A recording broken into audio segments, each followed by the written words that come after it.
Hello, everybody, and welcome to my very first GAMERA film podcast episode. And so usually on my podcast, I usually talk about the Godzilla films since I already finished them. But now I'm doing like a new kaiju podcast marathon. It's talking about the giant turtle himself, Gamera. And we're going to be talking about the original 1965 film, Gamera the Giant Monster, also known in the US title, Gamera the Invincible, spelled with two M's. And we have a very special guest here for tonight. He is the artist of the Arrow Blu-ray collection right here, which I have. Let's give a big round of applause to Matt Frank. Hi, everybody. They say he's really neat and filled with turtle meat. So, yay. Happy to be here to talk about Gamera. Yeah, you did like a Mystery Science Theater reference. Yes. For a long time, Mystery Science Theater was the only way people knew about Gamera in the United States. So the times have changed. Yeah, and I'm so glad to have you on here, Matt. I've been, I know I've been waiting, like, I know I've been dreaming about having you on my show someday, but now I finally got to have you on my podcast to talk about the giant turtle himself, the invisible, the friend of all children, Gamera. Yeah. And I love to talk about the behind the scenes of the film, what we learned about, and all that, how we first discovered it. And you said to me that you want this podcast episode to be an hour and a half episode. Yeah, we can we'll see. I'm sure that as a lot of Godzilla fans I'm sure we would go on forever about talking about this stuff. But I think an hour and a half is usually a pretty good length for a podcast in general. But we'll take a look at the time. We'll see where we're at, and we'll play it by ear. But you know, I've got stuff that's calling my name too. But I wanted to make sure we had time for this, so it's very exciting. Yeah, whatever you feel like, Matt. I mean, because usually I have my videos to be like an hour or over 2 hours, maybe. I mean, but I haven't done like a 30-minute or 45-minute video since one of my very first episodes I did back in 2022. Yeah. So let's talk about how you first discovered the giant monster himself, Gamera. Who introduced you? How you first discover him? Like, do you first discover him as a kid? I mean, so I first discovered Gamera when I was pretty young. I'd say I was definitely in like elementary school.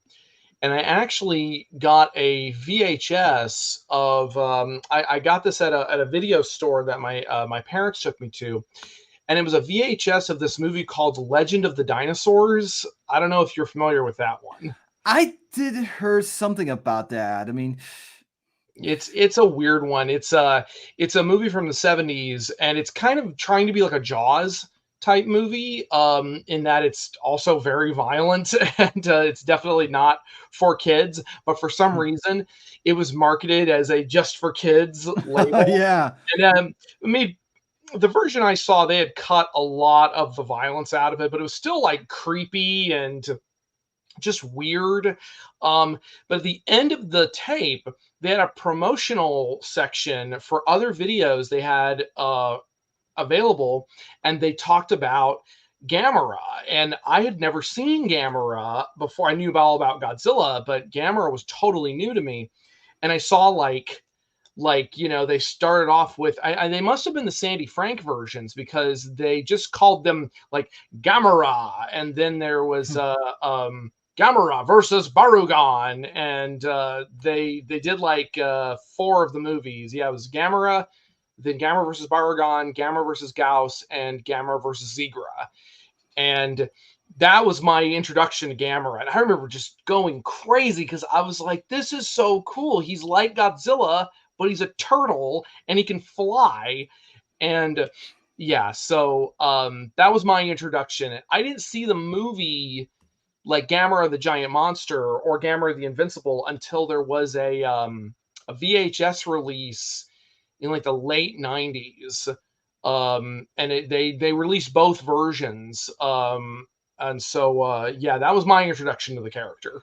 Yeah. Wow, that's a really good memory there, Frank and Matt. I mean, I almost called him. Okay. Yeah, I mean that's a good memory, Matt.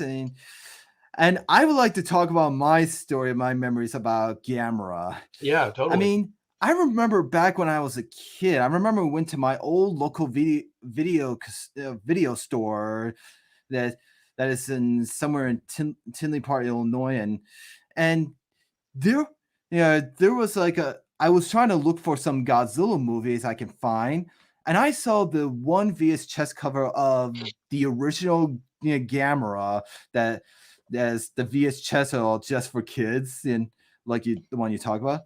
But Yeah, first, I didn't rent it. I just all I want to look for is more Godzilla, sure. and yes, and I think I think it was like a year later. I mean, I was at my cousin's place, Mm. and my and my uncle is like has a DVD collections of the old Gamera movies, and including like Gamera the Invincible of the US cut, and second of all, I thought it was like the same VHS cover of the film, but as the DVD. When I look at it, I thought it was like, but it was spelled. It was like it was spelled differently, and yeah. But realized that years later, yeah, it is the American cut, and Yeah. yeah. So my uncle had the DVD collections of the American International Picture versions, one of those old crappy DVDs. You remember? It's like a royal like a public domain DVD that you get at like half price books or something. Yeah, you I remember remember the. Yeah, I remember those old DVDs. I mean, they when you play the movie it just plays like full screen, like it's like the square ones. Yeah. I gotta say these were just really bad quality and bad Oh yeah. pictures, and but years later, and yeah, well, first let me before we get to that, and I want to give a big around thanks to my uncle who introduced me to Gamera, Heck because yeah. Heck I yeah. wouldn't have discovered the big turtle himself if it wasn't for my uncle and That's my nice. cousins. And years later, I really say they were starting releasing re-releasing the Gamma films on DVD in America by Shout Factory, as Yeah. I remember. And then it was released on Blu-ray by Mill Creek. I mean, isn't that what it is? Uh, I think yeah, Mill Creek were the ones they re-released them on Blu-ray, and but a lot of the assets I think were the same as the no, I think Shout Factory had their unique assets, and then Mill Creek just got like I don't know. I think they must have gotten some of the same assets because there wasn't a lot of difference in quality. yeah. So and I remember that had had like I remember when I remember when when I went to my old to this store in the mall. I think it was back in 2014, and I saw the Gamma Mill Creek release on Blu-ray, and I actually buy them, and I didn't even look at the back of the cover. There's no English stuff, just the original Japanese, and then and I want to I want to big thanks to you and Arrow Video to re-release this on Blu-ray, the complete collection. And I gotta say, Matt, I really love your artwork right here. I was like Thank so you. yeah, I'm just so amazed by it, and uh, I remember that's how I discovered your channel for the first time after I your your YouTube channel. After I discovered the blue the Blu-ray release, Arrow. That's really funny. I don't post on my channel very often, but when I do, it's usually because I'm doing something silly. Like I just posted the other day, I got the of Evolution Godzilla with his rubbery skin, and I had so much fun just playing around with it. And I was like, I need to post Oh this. yeah, I actually saw that. It was so It's, funny. it's really funny. Yeah, we'll take a quick break from GAMERA just for a second because I've got him right here, and I still got his skin on and everything, but he's got this like, Yeah. like it's just it's so like it's like a Stretch Armstrong. Like, it's really fun. But uh, anyway, and yes, thank yes, that's a cool figure. So, and I just got myself a package just today, you. which I'm gonna do a new unboxing video soon after we're done recording. Well, that'll be fun. Yep. Thank you for your kind words about the art and the set. It was a grueling process getting all that art done because we for a lot of reasons. I mean, there was so much art to make, and what's funny is initially right before that, it was right around when that set got announced or that set started working on it. It was not long after the Criterion Godzilla set had been kind of announced and all the art had been revealed for it. And it was funny because one of my friends, this is a little bit of a story, so stay with me. A friend of mine, Sophie Campbell, who's a artist and writer for Ninja Turtles and a lot of other comics, um, she did the artwork for Destroy All Monsters in the Criterion set. So I contacted her because I'd heard that she was working on the Criterion Godzilla set, and I said, "Hey, do you know anybody that I could work with on the like? Do you think I could get in on this?" And she was like, "Matt, you're not already working on this Criterion set?" And so, but then I found out that they had already filled up on artists. So I was a little bummed about that. I was like, "Oh man, I sure would have liked to have worked on that." And then Arrow contacted me about doing the whole Gamera set. And after that, Sophie said, Matt, I don't ever want to hear you complain about not working on the Godzilla set because you got the whole Gamera set to yourself.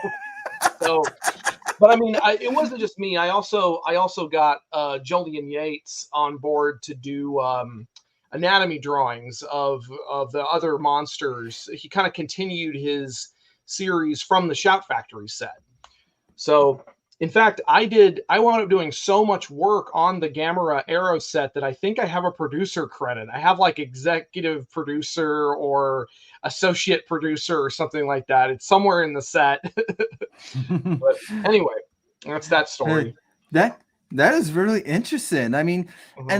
and I know I haven't mentioned in my other previous podcast episode, like I am an artist myself too. I mean, and Yeah. I've always dreamed about selling copies of my artwork at G Fest someday. I mean, in the future, and hopefully, but I don't know yet. But and I also Yeah. dream of like I want to make fan drawings of one of the Heisei monsters for if they re-release the Heisei era Godzilla films on Blu-ray in America. Hopefully, they'll take one of my fan art for a Blu-ray cover It'd be really someday.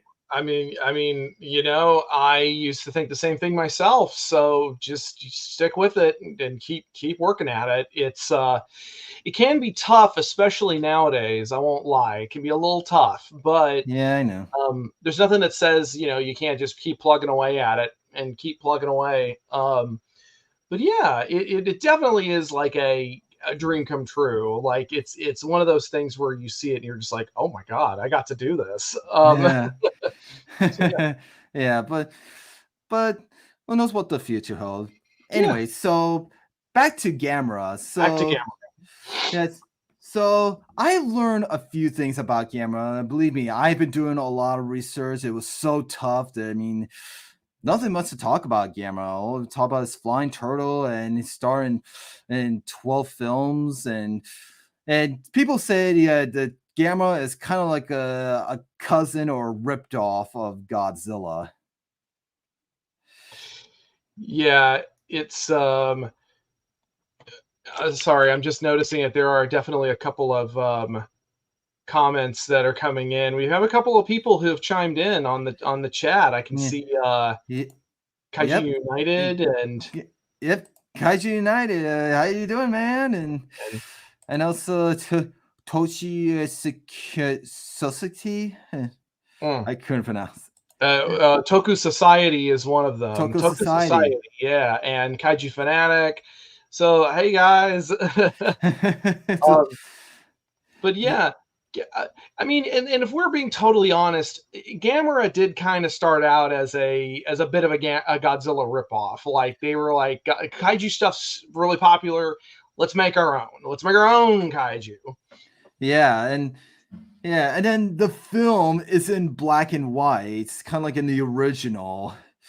And Yeah, I think they probably did that to save money because there were yeah, definitely color films by the time Gamera came around, and they were like, well, we can save some money if we make it in black and white. yeah, and I say, I mean, in the original Godzilla film, where they don't actually show the full monster until the Mount Mihara scene. Or wait, is it Odo in the Island.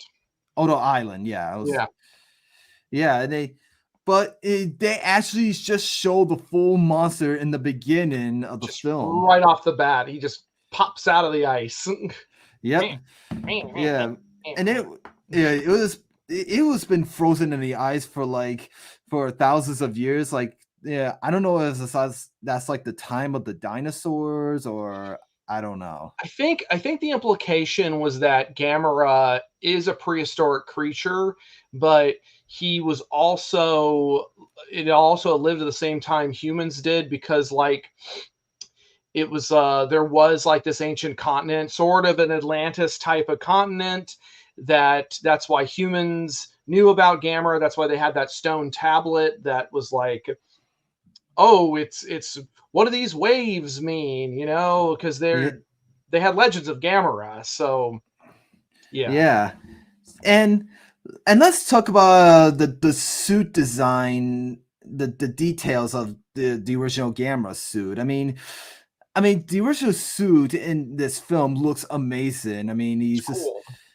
yeah, and I forgot to do a research of who played Gamera in this. I mean, It's not actually well known because at the time they didn't have dedicated suit actors, I think. In fact, there's a rumor in the commentary track from the first movie's DVD with August Ragone. He mentions that apparently cast crew members were drawing straws to see who was going to have to play Gamera. Um, and it was after this movie that they decided like, okay, we need like dedicated monster performers because this is way too difficult. And being in the suit is really difficult. It's a nightmarish job. yeah, and I gotta say, I mean, I gotta say, playing inside the suit is probably difficult because look at it. I mean, it's almost like you can almost take off his half of his back and just because I did look some images and they kind of stick it Kind of on it like pull the shell off. Um, y- I I think it's how they did it. But the problem is that it's like you can't all you can move are your arms and legs. You can't bend, you can't turn. yeah, You've got to like turn the whole body if you're gonna like turn around. And I mean, and I imagine he probably fell on his back a few times and could not get back up. so like it it's like, yeah, I mean, and the head, I mean, you know Yeah. how his eyes move. I mean, I realized they actually put light bulbs in it. It Yeah. They had a lot the suits were for the Gamera series were fairly advanced. They had a lot of little doodads and lights and stuff. But it depends on the movie. yeah, and yeah, so I gotta say they do looks like Gamma's head. They actually added a light bulb in there for the eyes and all that. And I wonder how did they do the fire? I mean, I remember a few scenes that they when they show scenes where he's blowing fire, you can actually see like a little hole how they do the fire effects Yeah. and all that. And I think they had a separate half suit that they kind of propped up, and they had the fire kind of funneled up through the mouth. But there had to be somebody kind of operating it, but they couldn't have somebody in the suit because that just wouldn't it would not have been safe. But but I think that's what they did. I think they had like a partial like uh, an upper Matt, body of Gamera that then kind of they shot flames through the mouth. oh, Um, yeah. Uh, I mean, apparently a lot of this was overseen by Noriaki Yuasa, the director, because he did not they didn't exactly like break up the like they did at Toho with Godzilla, where they had like a main director and then a special effects director. Yeah, I think in this movie, in the first one, Noriaki overall saw all of it, hmm. and I think he did the same thing in a lot of the subsequent movies, because he directed all the old all the old Gamera movies except for Gamera versus Baragon. But even in that one, he was special effects director. Yeah, and so yeah, and I want to talk about the creator of Gamera. Like, I mean, he was the president of Dai Productions, and the reason he come up with Gamera because he was so jealous about Godzilla getting so much hits and many movies, and Toho made money off of, and they're him and his work team are trying to come up with the idea of a film of their own. And I think he actually saw a film that is called The Birds, and Mhm. it and so he wanted to come up with his own idea of a film like that. And we all know this, and this what they're working on this, it was like a catastrophe. Yeah. They're they were making a film called Horse Beats Rats. No, Nezera. No, oh, Nazareth. I mean, Yeah, Nezera, the horde of rats or the rat beast Nezera or something like that. Yeah. yeah, and yeah, I gotta see. I mean, that wouldn't be interesting to have some giant rats going on rampage, and while they're filming this, they're just yeah. It was like difficult for them because yeah, the rats were just some of them were sitting around doing nothing, just sniffing around. And they're trying to get the rats' attention. I mean, but turns out all the rats are just goes like a goes on a flea and around the studio and Yeah, it was really a difficult production. Like you said, they first got store bought rats, which were just like pet rats and stuff, and those rats are very docile, and they couldn't get them to really do what they wanted, so they said, okay, well, you use wild rats because wild rats are a little more aggressive, and those rats are way too wild because they're fighting each other, and then they had fleas, and like you said, it just was a nightmare. And then they get the complaint from the health department too. yeah, and they actually had to shut the production down uh, because the rats were carrying fleas Hmm. and so yeah, I mean, and I didn't he already make a movie a story of a movie about that. Yeah, it was Nezera. It was just called Nezera, I think, and it was a movie about the production. and that came out. I think during the pandemic. Like it came out like a year or like 2 years ago, and I have it on Blu-ray. And I actually met the director at Tokyo Comic Con this past December, and he gave me his new movie, which is oh, it's something 13. It's the I can't remember the Japanese name of it, but it's Hoshi 35. He gave me this. I haven't had a chance Ah, to watch it yet, but yeah, I'm it's a pretty interesting the movie, the Nezura movie. It's pretty interesting. It's got a lot of Gamera um guest stars in it that are pretty fun. eh, I'll have to check that out. And Yeah. yeah, so what I heard after they closed down the project, I mean, the creator of it is he was one day he was, and everyone knows this, that the creator that flew back home from a film festival, I think he saw like a cloud shape or an island, is it? I mean, I think it was Mhm. like a cloud. He looked at It it. was yeah. The story varies depending on who's telling it, because that's like his version He, of the story is that he saw a cloud that looked like a turtle, and was like, "Oh, a flying turtle." But hey, yeah, yeah, and I say, Matt, you're kind of glitch. There was a little freeze glitch there. it happens. My connection is weird. Uh, Um, but yeah, he did. That's his version of the story. Is oh, I saw a cloud that looks like a turtle. yeah, so that's how he came up with Gamera. But what I heard that it wasn't actually the original name for it.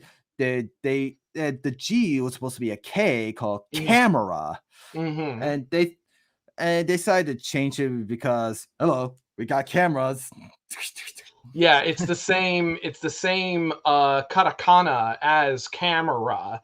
Um so they didn't but kame means turtle. So initially they were thinking like we'll just add ra to the end of it and make it sound like a monster. But it's interesting because that story about him saying oh, I saw a cloud look like a turtle, um that may not be entirely true because there's another story that there was a manga artist and writer who they had hired to come up with some design for some ideas, and he potentially came up with a story about a flying turtle, and then he was not brought back, and but they just took the idea and ran with it, which happens a lot in the film industry. People just Yeah. steal ideas. And I think it was the same manga artist and writer who went on to make Peep Productions, which was the company that made Spectre Man and Ambassador Y- Magma and stuff. So Yeah. it's all interconnected. But anyway, Yeah, that's what I heard. It was like before they got working on the film, they had to work on Spectre Man first, and they that's if that's what you. it's a little more let's not talk about that because that's complicated. Let's not go into that.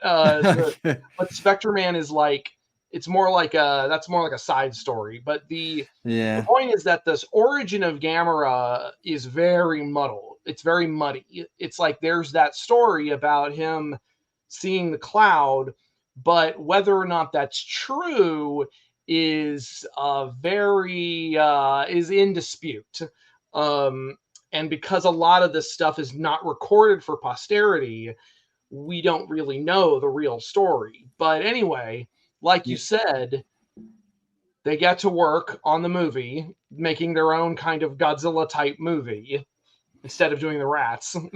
Yeah, I'm glad they did that, and I gotta say, I mean, the in the film they try to come up with a plan. I mean, well, first, yeah, let me back that up. I mean, while they're working on the film, I mean, I know you said earlier because the I think the film had a little budget cut. I mean, Mhm.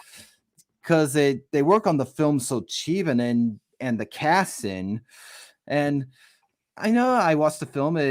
Actually, they did a pretty good job on the film, and I still love the film. I mean, I'm not too crazy watch of Gamma that much. I mean, I just where every time I put on a Gamera film, I just focus on my drawings and all that. Will listen at the same time Hmm. and yeah. So the casting, they did a good job in the film. I mean, the American actors in the original Japanese cut were they're yes, they're okay. I mean, because if What's like going on around here? They have yeah, I great mean, lines. calling all planes, fire planes based Run, on the run, Atlantic Ocean. run, run, run, run. Yeah. Hey, no. Yeah, he sounds like a Stooges character, but I think those actors were mostly grabbed from like American military bases in Japan, where they were like, we just need Americans in this scene to make it look like.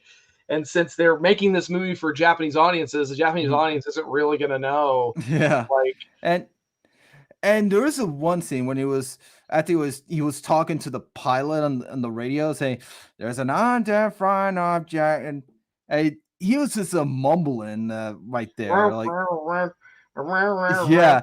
And did you know when he was reading the paper when he was talking to Mike that he was actually reading off the script? that makes sense. That sounds, you got to make it work one way or another. You got to make yourself work smarter, not harder. Um, that's really funny. Yeah, but I feel like it does kind of give that movie a bit of an international feel because a lot of movies from that time have Americans in the mix. Yeah, Um, yeah, yeah. So, and I can see like so. Let's talk about the U.S. cut that was released the year after the original was released. I mean, GAMERA, the Invincible. yeah, It's a and good title. for what bothers me because the name that they added to the title, they added an extra M. Yeah, I don't know why they did that. I guess so Yeah, they figured it would make it easier for people to pronounce, like Gamera. I don't. yeah. I don't like when they had these name calls like Gamera, Gamama, or I just call them Gamera. Gamera. Well, I mean, it's one of those. It's a lot of monster names. They're just kind of nonsense words. They don't. If you don't know how to pronounce it when you see it, written out, then how would you know? Like, and if you haven't watched the Japanese version, you don't know when they say the name or the word. But yeah, it's tough, because at the time it was so difficult trying to figure out how to market a film internationally because it took like a long time for them to release the films internationally. Nowadays, stuff is released in America almost the same time it's released in Japan. Yeah, Um, like in like Mothra versus Godzilla, the original Shona. yeah, the original version, they called it Godzilla versus the Thing because they Yeah, just thought, and that is an example of they didn't quite know how to like market the film because Mothra was a lot of people because at the time if you didn't see a movie in the theater you couldn't see it. I mean, not many people had televisions yet, and the original Mothra was in 1961, and then Mothra versus Godzilla was like 4 or 5 years later when it came out in the States. So at that point, you could bet there were a lot of people that maybe knew who Godzilla was, but did not know who Mothra was. So it's just really interesting to consider. Like with Gamera, it's like they called it Gamera, the Invincible, because they're y- like, okay, it's a monster, and here's his subtitle, like yeah, something that'll pop and get your attention. and and I really do like the Gamera's theme song, Gamera, bing, bam, bam. Yeah, Gamera. yeah. Well, I yeah, was like crazy about that it's a song. good song. It's fun. Yeah, it was created by this band called Moon. Yeah, they apparently put out a single, put out like a vinyl record of that song. And man, what a collectible to have. If it's like you get a hold of it, like I have a small vinyl record collection, and that would be something really cool to find, like Gamera, the Invincible by Moon, or the Moon, or whatever they're called. And that would be really cool. I love that old poster with it's like red and black and Yeah. white, and it's Gamera like, like really looking nasty, and he's got like blood coming out of his Yeah, line coming out of his mouth. It's like, can Plan Z stop Gamera? yeah, like And I love that poster and all great that. And poster. yeah, I also love the part when in the American cut when the policeman shows into it saying, "Everyone get out, cameras!" And then what? And then the guy says, "Oh, keep your cool. We're not going anywhere. I Keep your say we should stay here and dance. How about it?" And then the uh, music starts playing, and then the guy the says, poster. "Hey, get out, camera's going to attack. Are you insane?" It's so he's really frantic. He's very frantic. There's a yelling concern. Yeah, and yeah, I just like that. It's And fun. then they play Gamera's like music theme, but the theme song playing over it Hmm. for half. But yeah, that was like my favorite part. And I'm actually looking at the poster for Gamera the Invincible right now. It's it's it's amazing because first of all, he's got hair. He's covered in like hair.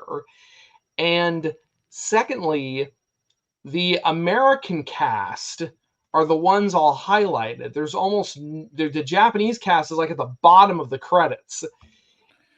And the American version, it's like in the American version, it's like the American cast, the guys they added in, there are all these dudes sitting in like a UN conference room talking about what to do. Meanwhile, the Japanese people are over here doing all the work. Yeah. I gotta say, these American actors in the U.S. cut did a better job than the other actors in the original Japanese cut.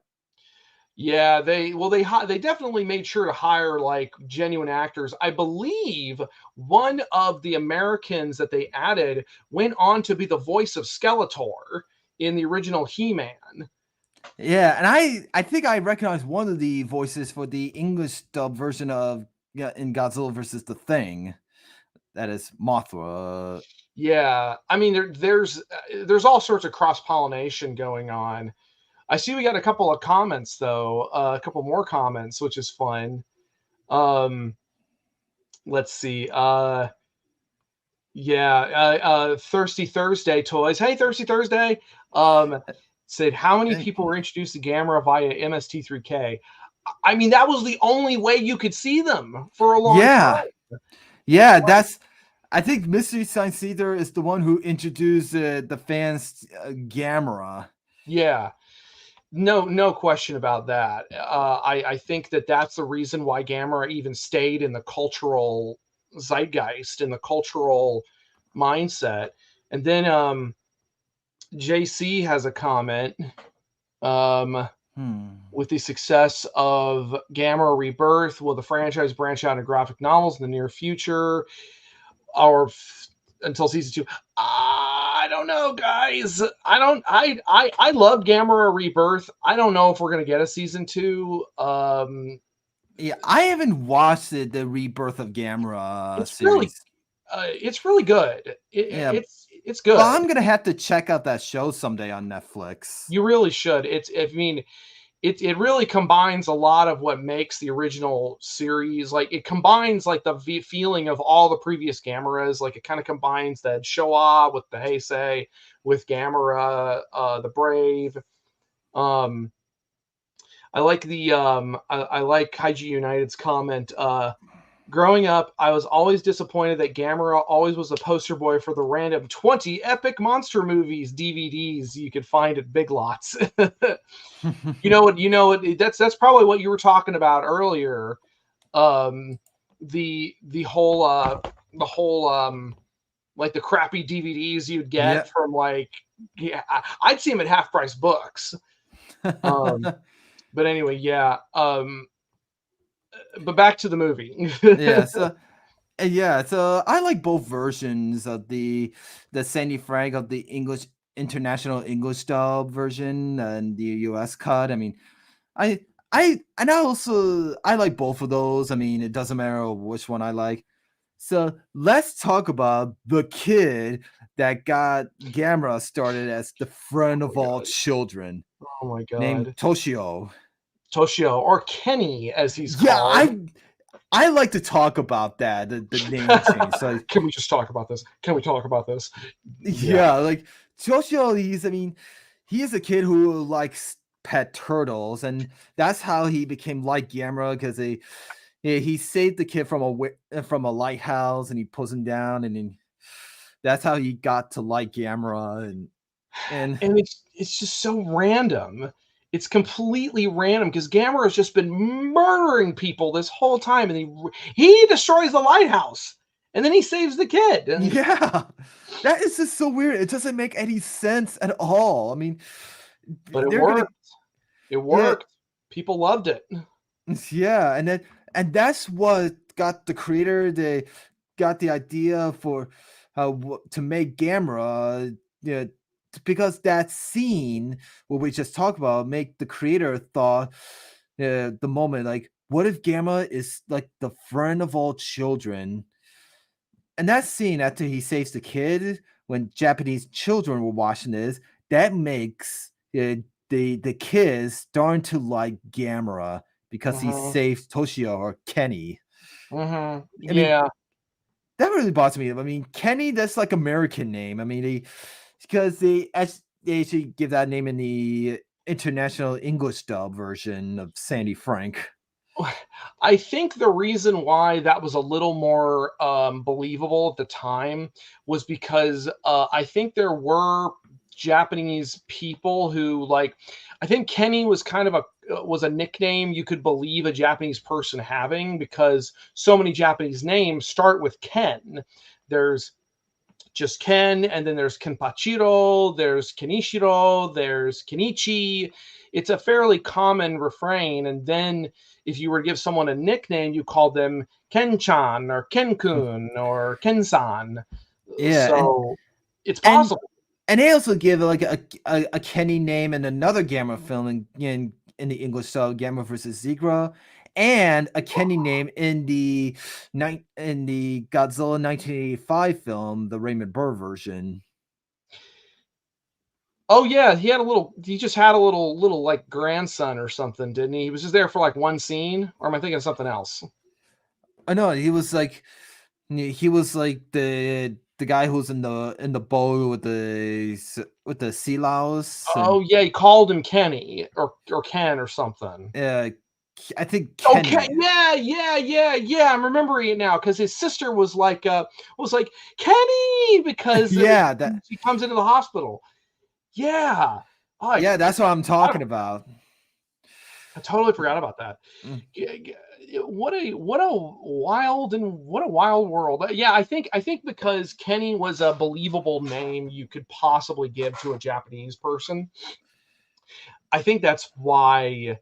I think that's why it was they used it. But either way, it's like it's such a random choice, but again, it worked and it made because the other monsters weren't doing that. Other monsters weren't like saving kids, and they just randomly put in this scene, and I mean, it worked, which is funny because they didn't follow through with it with Gamera 2, with Gamera versus Barugon. That movie is like no kids. Yeah, and that is the only Gamera film that has no kids in the Shona era. Yeah.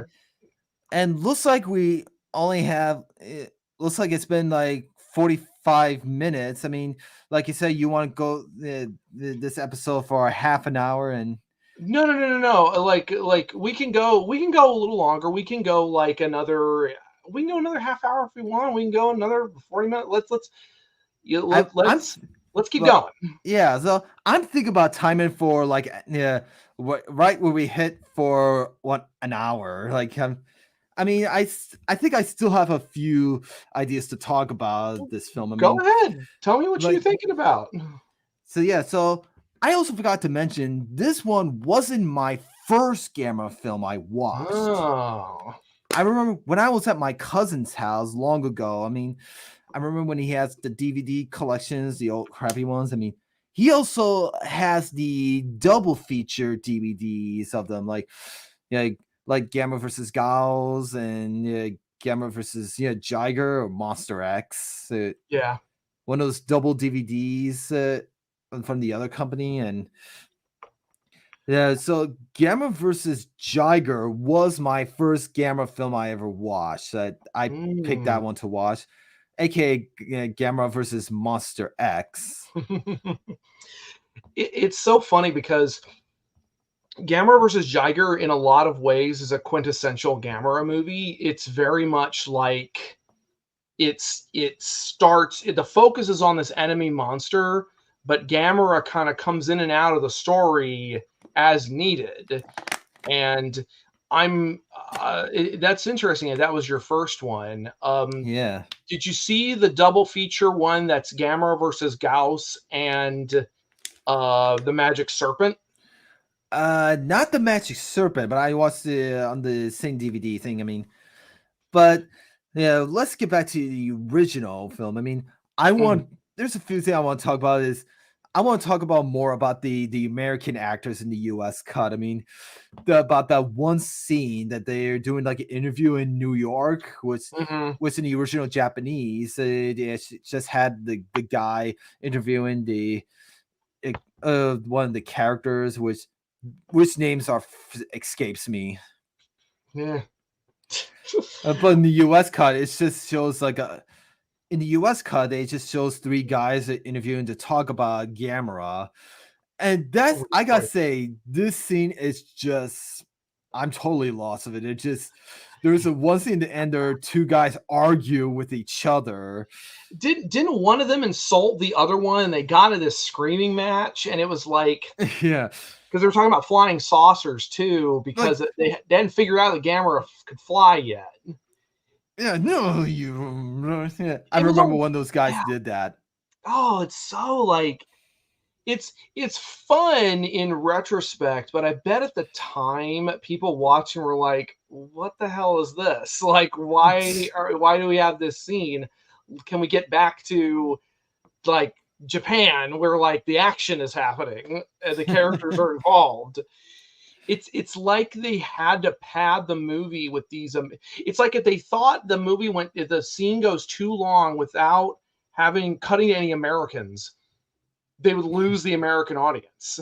Yeah, and then the interviewer has to cut it down and say, "Thank you all for watching. We'll be right back." That It, was- it it reminds me of the scene from King Kong versus Godzilla when they kept cutting back to the Americans in the new at the United Nations newsroom, and they kept just like this the paleontologist who's just like oh yes this that and the other, and I'm over here sitting here thinking like you're not really a doctor, are you? It's just so weird. Like yeah, I think that it really was like they said we have to get Americans into our movie or else Americans won't go to see it. And yeah, it had worked for Godzilla, obviously. And and they I mean Gamera did well in the States as far as I understand it, at least the first ones did. yeah. Uh, but it's just I don't know. I think that's And not a I common God. and I just realized that this is like the only Gamera film that was released in U.S. theaters when it was released, except for because the other Shonen Gamera films they only show it on television in the U.S. by American International Pictures. Mm. Yeah, they had that's when they were calling them different stuff. They'd call them like Return of the Giant Monsters or like War of the Monsters, I think was another one. I gotta look that up. I gotta look up their alternate titles now because I'm really curious. Yeah. But yeah. Yes. Yes. So we only have almost that time. I mean, there is a one thing I want to talk about is the Z plan, the Z plan. Yeah. Plan Yeah. Z. I mean, like I thought this is like the most ridiculous plan they come up with. I mean, before that, they tried to come up with a few plans to stop Gamera. I mean, they like at I think that one scene at the nuclear power plant scene, was it part when he was climbing up the over on the hill? As they use a prop of it, and they just use bombs to explode Gamma to make him like flip on his back. Well, they think they hit him with freezing missiles at some point, and then he fell over on his back or something. I'm trying to remember all the beats of the movie. Um, well, wait, wasn't Z Plan the final plan? Because initially they hit him with the freezing bombs. I don't know. I mean, I watched the film two times. I mean, one is the original Japanese, and the second is the American cut. You'd think I would remember it. I've seen this movie so many times. Here we go. The Z Plan is actually the final plan where Yeah, they're on Oshima Island, and their plan is to lure Gamera to a rocket and fire him into space, which, yeah, as plans go, is not the worst. yeah. I gotta say the last plan they did is just they put Gamma in a rocket and just launch him up to Mars or the moon. The fact I that they made a rocket that big, I have no idea. I have no idea how they were able to do that. It's so I big, gotta say, there's no way they could build a rocket that big especially compared that to fast. monster size. Like Gamera is it's like Gamera is this big, and then like the rest of the rocket is like this. It's like I I remember seeing that for the first time, being like, oh, there's way more. There's like way more to that rocket than there probably should be. Yeah, that is like so ridiculous. I mean, we never seen a rocket ship like that. It's just carry a big monster that's the size of a building, and I'm gonna look and see what the biggest rocket is ever made. The biggest rocket ever launched. The largest rocket ever launched is not the most powerful. I want to know how big they are. Just give me a bunch of stuff about SpaceX. I don't care. Here we go. Here we go. Here we go. Uh, come on. I need sizes. Here we go. Okay. Looks like the biggest one is like 100 meters, which still that wouldn't have even been that much taller than Gamera. Like Gamera is what, about 60 meters, 50 meters, 60 meters, I and the think rocket is so. like 6 times his length or something. I don't remember, but it was like it was like a 500-foot rocket or a 700-foot rocket, and I don't think that exists. Yeah, I don't believe that there's no way they could build a rocket that big. And I noticed that in Gamma versus Baragon, when they show from the previous film, they show flashbacks, and they just show the rocket just just like they don't show the tall rocket. They just show it for like a few inches, like just to show the tip of the rocket. hmm Yeah, it was really surprising when it suddenly. I mean, I have to give them points for creativity though. Like no one in the Godzilla movies ever thought to just put Godzilla on a rocket and fire him into space. I mean, they did that in Monster Zero, but the aliens had to come do that. They had to come pluck him off the planet. But Yeah. I don't know. We, Sorry. yeah, I'm sorry to interrupt you. I mean, and I just realized. I mean, this film was released in the same year that Invasion of Astro Monster came out. Yeah. Oh, yeah. It was the same year, 65. Yep. Yeah. Well, they were all thinking about space at the time. You know, the space race was on. Hi, Rick. We both do have nice rooms. That is correct. Um, Thank you. Yeah. Yeah, and I Oh, realized the US cut version it was released in the same year that my favorite Shona Godzilla film of all time, Ebra Horror of the Deep. yeah, the Gamera film, the Godzilla and Gamera. I mean, it was the golden age of monster movies. It really was the monster boom, and there was any kind of monster you could think of. They were probably just drop something, whatever. Any kind of monster you could think of, they probably make. I mean, the Showa era was rife with this stuff, and I that's one of the reasons why I look back on it so fondly because it was so bursting the seams with creativity. Yeah, that's and and so eh, Yes. so is there any more thoughts that you have about this film? Let me think for a second. Okay. So I do think that it is ultimately a solid and enjoyable film. However, it also suffers from some, it's a product of its time. The characters are a little flat. Um, I really feel bad for the lady scientist who's like the assistant of the doctor, Dr. Higata, I think is his name, the main. She's part of that main trio, and then there's that reporter. He keeps like he keeps like kind of hounding her a little bit. He keeps like I can't help but think to myself, she must be so uncomfortable around him because he keeps saying like, "Oh, you're my goddess of luck. You're my And goddess of inspiration." I'm I just like, think stop saying that. I think they trim a few parts in the US cut of that scene. Yeah, I mean, again, it's a product of its time, so you can give it a little bit of leeway for that. It just was.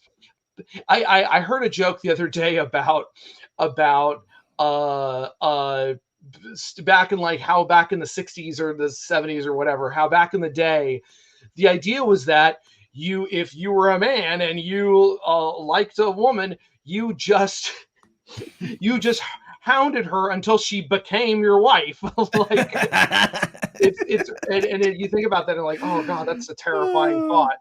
But anyway, I mean, other than that, I think that the movie's at its strongest when it's being kind of ridiculous, when it's being really weird. Like the whole thing with Toshio. Toshio is a menace. He is going to Yeah, get all these people killed. yeah, the train parts, like Yeah. he almost got as many people killed within that part. Oh, Gamera. It's like He's like so obsessed about the Gamera. it's really upsetting. It's deeply upsetting. So Yeah. I think that's when the movie is at its strongest because the again that main trio is they're kind of like whatever. I like the Colonel Sanders dude, the scientist with the really impressive like facial hair. I like him. He's fun. Yeah. Um, but yeah, I think that of the classic cycle of Gamera movies, it's a bit of a mid tier. Um, I have a personal fondness for Gamera versus Gauss. I think that's the strongest of the movies of that era. But this one is still a classic. I mean, it's at that great old fashioned black and white, and the fire effects are really like it. Clearly, they leaned into the fire effects, and they're really going for it. Yeah, and I just love that part. I really like it. And I just realized that the US cut version it added a bit more longer than the original Japanese. Because they're to have all these white people talking. And so all these old crotchety American senators are like, we have to stop Gamera. Or okay, Senator, are you gonna do anything about it? No, that's what the Japanese are for. They can do it. I'm Yeah. just gonna take credit for it. And I So, also like the one American actor. It was from the beginning after Gamera breaks out of the ice. He said what's it around here?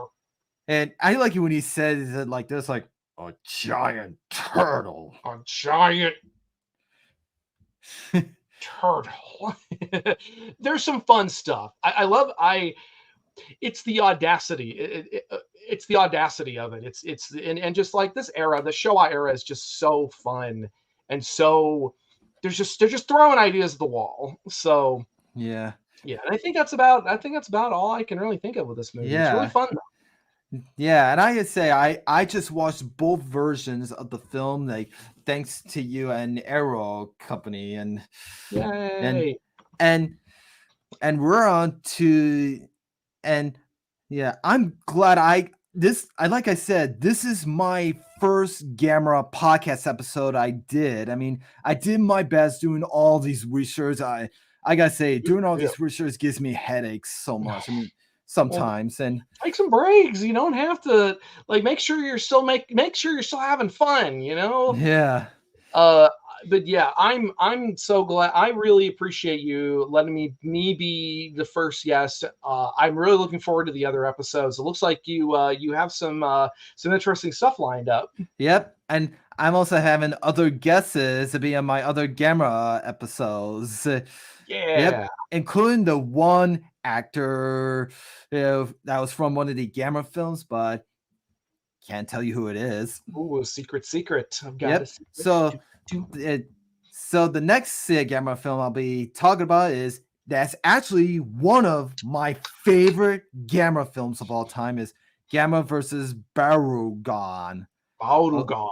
Unless I'm saying it right, or You got it. Baragon is. Barugan.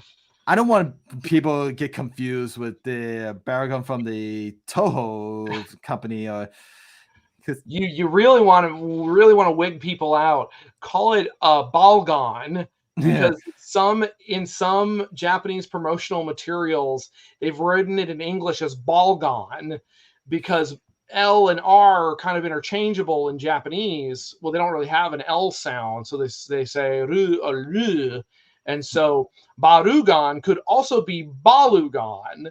So if you really want to mess with people, but yeah, but it's a good one. You're gonna have fun talking about that one. yeah, I can't wait to talk about this one.